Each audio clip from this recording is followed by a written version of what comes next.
Now, another big question for you.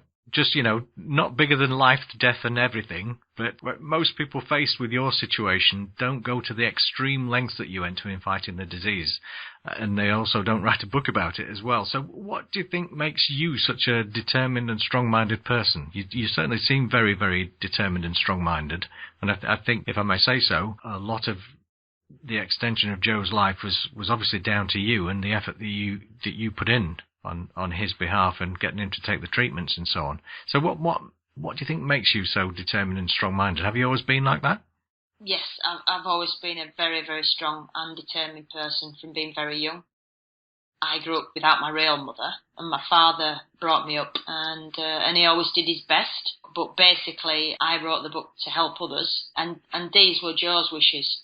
Because he said, you've done so much work, so much research, you need to put this in a book, which wasn't, it was out of Joe's character, normal character. So, and something that's just come into my head now, actually, my stepmother, she died of cancer when she was only 37, and I was quite close to her and watched her die, so to speak. And 37 years old, she'd had no life.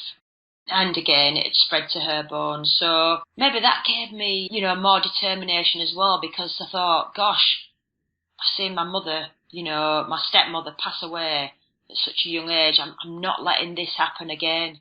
I'm determined, and I'm not letting my husband, go anywhere.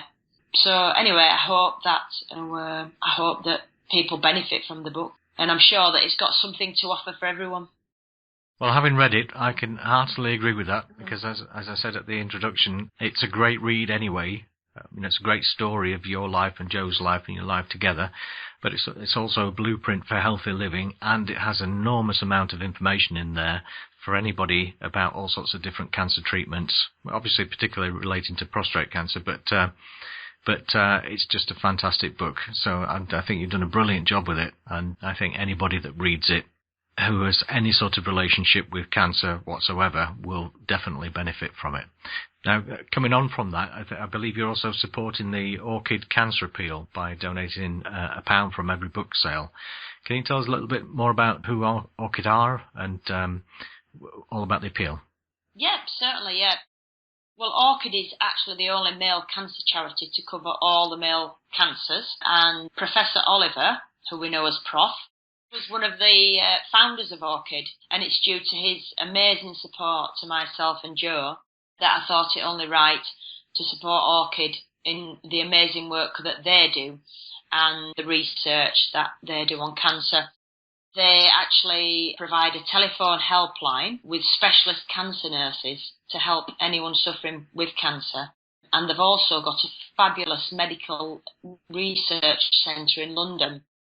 Amazing work, and this is the reason that I want to support them.